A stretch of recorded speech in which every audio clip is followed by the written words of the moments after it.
Paz do Senhor Jesus, amém? Eu tenho uma palavra da parte de Deus para o seu coração. Na palavra do Senhor, em Jó capítulo 2, está escrito que Deus ele pergunta para Satanás, de onde vens? E Satanás ele responde, de rodear a terra e passear por ela. E Deus continua dizendo, tendes observado o meu servo Jó? Vê como ele é íntegro, reto, temente a Deus e se desvia do mal? E Satanás ele responde: toca na saúde dele que você vai ver se ele não vai blasfemar contra ti. Isso porque a palavra do Senhor ela nos diz que Jó ele era um homem muito rico em bens materiais. E, e Jó tinha muita saúde. E nós sabemos que Jó ele passou por muitas provações pela permissão de Deus. E queridos, não há ninguém nesse mundo que nos conhece mais do que o próprio Deus. Até porque a palavra do Senhor, ela diz que Deus quem criou o homem. Só que tanto Deus quanto o diabo, ele nos observa. E Satanás, ele, se tem uma coisa que ele odeia, é ver os servos do Senhor buscando ao Senhor, adorando o nome dele, tendo uma vida de intimidade com ele. E o objetivo do diabo é tirar o nosso foco da presença do Senhor, porque a palavra do Senhor ela diz que o diabo ele veio para roubar, matar e destruir. Até que Deus permite que Satanás tocasse na saúde de Jó, mas não tirasse a vida dele. E assim aconteceu.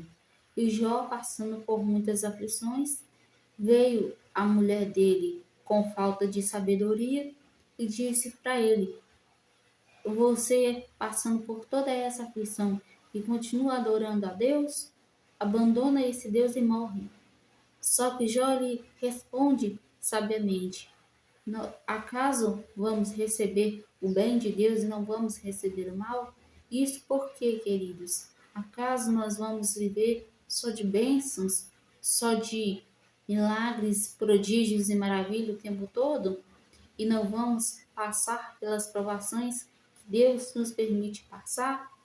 Isso porque é muito bom receber as bênçãos do Senhor.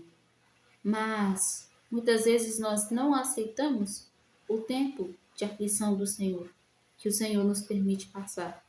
Mas a palavra do Senhor ela diz que existe um tempo determinado para todas as coisas. E os planos de Deus ao nosso respeito são de paz e não de mal, para nos dar o fim que esperamos. E naquele momento pode ser que Jó não estava vendo a provisão da parte de Deus. Mas, em tudo, ele continuou confiando, se mantendo firme no Senhor e não blasfemou contra Deus em nada. E, queridos, a palavra do Senhor diz que bem-aventurados são os que não viram e creram. E, queridos, Jó, ele não blasfemou contra Deus em absolutamente nada. Claro que Jó teve ali uns momentos de conversa com Deus, porque isso é muito necessário em nossas vidas.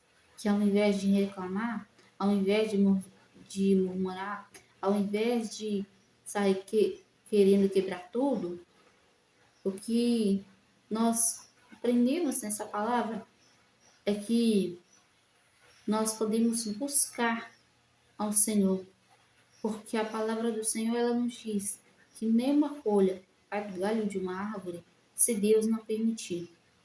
E queridos, a Bíblia também diz, lá em Mateus capítulo 6, quando oraste, entra no teu quarto, fecha a porta e ora ao seu Pai, que te vê em secreto e te recompensará. Jó não perdeu tempo reclamando, murmurando da situação que ele estava passando, não. Em tudo o que ele passava, a palavra do Senhor nos mostra que ele conversava com Deus. Só que existem momentos na nossa vida que a aflição está tão grande que parece que a gente esquece de quem Deus é nas nossas vidas. Parece que a gente esquece de que Deus, ele nos avisou que no mundo nós teremos aflições, mas a palavra do Senhor também diz que Deus estará conosco até a consumação dos séculos. E queridos, através dessa palavra eu quero concluir o testemunho do meu transplante de rim. E que nos chamaram para ir fazer o transplante e chegamos lá. Fiquei umas 2 horas mais ou menos esperando para me levarem para a sala de cirurgia. E esse tempo que eu fiquei lá esperando foi o suficiente para que eu pudesse conversar com Deus. Até que foram me buscar para me levar para a sala de cirurgia, que eu perguntei ao médico perguntei ao funcionário quantos funcionários que eram. E ele disse que eram 12, mais ou menos. E só que, queridos, além desses médicos, desses funcionários que estavam lá, existia um em especial que nós, com os nossos olhos naturais, não podemos ver, que é o médico dos médicos, que é aquele que faz o impossível acontecer. E, queridos, antes de eu entrar naquela sala, eu falei com o Senhor, Senhor, se o Senhor não for, eu não quero ir.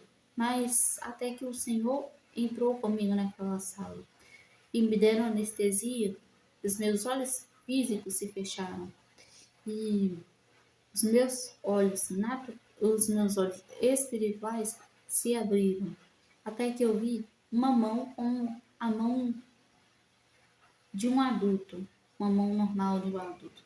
Só que essa mão ela brilhava e, e eu via essa mão no lado direito da minha barriga e exatamente onde que fizeram um corte.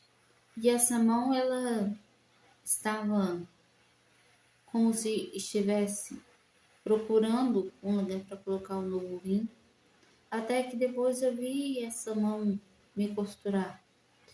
E eu acordei já dentro do CTI. E, queridos, só que eu ainda passei por mais 2 cirurgias e uma foi quando eu dei a hemorragia. E eu perdi muito sangue, tive que tomar 6 bolsas de sangue e procuraram veia para colocar o acesso no meu braço para que eu pudesse tomar os medicamentos e me alimentar, que nem isso eu não estava dando conta de fazer, devido às dores que eu estava sentindo do transplante. E até que tiveram que caçar acesso no meu pescoço, porque no braço não acharam, porque minhas veias são muito finas. Minhas veias sempre foram um pouco complicadas. Até que eu suei da cabeça aos pés e eu já não estava mais raciocinando mais nada. E até que me levaram para a sala de cirurgia e fez lá todo o procedimento. E uma coisa que eu lembro que eu falei com Deus naquele momento era que eu disse ao Senhor, Deus, eu não aguento mais. Isso quando eu já estava muito fraca, quando já tinham caçado as veia para colocar o acesso em todo tipo de lugar, já tinha sido curada um monte de vezes. Até que eu não sei se eu desmaiei, assim, me deram anestesia para me dormir. E acordei lá no CTI. Só que dias depois eu dei uma suspeita de sangramento e tiveram que me levar para fazer uma nova cirurgia. E, queridos, tempos depois eu recebi alta do hospital e só que uma semana depois eu peguei um vírus que disseram que era normal do pós-transplante e só que Neste tempo, Deus permitiu que por alguns dias eu não tivesse acompanhante lá no hospital, mas que eu tivesse só Deus como acompanhante. E eu creio que foi necessário porque foi nesse tempo que Deus usou para falar muito ao meu coração. E tem um louvor que eu escutei muito lá no hospital, neste tempo, que diz: questiona ou adora. E no final deste louvor diz: eu prefiro adorar. E eu não me cansei de ouvir este louvor. Eu ouvia este louvor o tempo todo. E queridos, passei por muitos levantes do inferno contra a minha vida antes do transplante. Passei por umas provações pela permissão de Deus. Passei, mas no final tudo foi para a glória dele. E a palavra do Senhor diz que o fim é melhor do que o começo. Queridos, não é porque nós temos uma vida com Deus que nós não vamos passar por provações. É justamente por ter uma vida com Deus que vamos passar por provações. Mas a palavra do Senhor ela diz que não somos nós que estamos sendo perseguidos, mas é Cristo em nós. E, queridos, a palavra do Senhor, ela nos diz que Deus ele restituiu tudo na vida de Jó em dobro. E queridos, Deus ele é alguém que faz tudo novo em nossas vidas. Deus é aquele que nos surpreende e faz as coisas no tempo certo, do jeito certo. Porque Deus ele sabe de cada detalhe. Deus ele sabe perfeitamente como faz, o que faz. Ele sabe exatamente aonde ele tem que tratar. E se Deus permite os servantes do inferno contra as nossas vidas muitas vezes, é para que o propósito dele seja cumprido em nossas vidas. E no final, a glória é toda de Deus e a vergonha é do inferno. Porque o inferno é quem sai envergonhado no final. Assim como foi na vida de Jó, que passou por muitas aflições, passou por muitas dificuldades, passou por muitas provações, mas em tudo ele passou glorificando a Deus, dizendo: eu não adoro pelo que ele faz, mas eu adoro pelo que ele é. Que assim nós sejamos, queridos, porque Deus, ele é um Deus extraordinário. E muitas vezes só lembramos das bênçãos do Senhor e nos esquecemos do dono da bênção. Que nós possamos refletir nessa palavra e assim como Jó, nos fortalecer no Senhor, ao invés de querer perder tempo, resmungando, murmurando e reclamando. E ainda teve os amigos de Jó que questionaram, que acusaram a Jó de ter feito algo, assim como foi na vida daquele cego de nascença, que perguntaram para Jesus quem pecou, ele ou os pais dele, para que ele nascesse cego. Mas Jesus sabiamente respondeu que ele nasceu cego para a glória de Deus, não porque ele pecou nem porque os pais dele pecaram, mas para que a glória de Deus se manifestasse. E queridos, nós muitas vezes somos apontados, somos acusados, mas a palavra do Senhor, ela nos diz que o Senhor ele é o nosso advogado fiel e que por ele nós somos justificados. E queridos, esse transplante foi algo que Deus me prometeu há alguns anos atrás, que o processo até chegar ao transplante começou no mesmo ano que Deus me prometeu, poucos meses depois que Deus me prometeu. E assim como ele prometeu, ele fez se cumprir.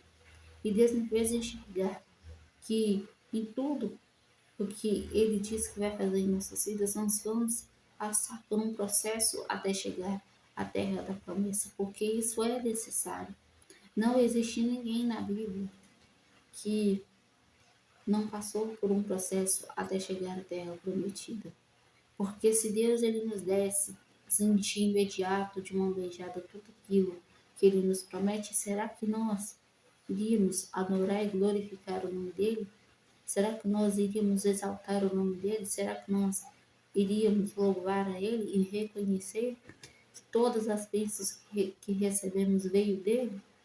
Que nós possamos refletir nessa palavra e em cada uma das bênçãos glorificar o nome do Senhor acima de todas as coisas. Porque a palavra do Senhor diz que o homem não pode ter nada se do céu não lhe for dado. Amém?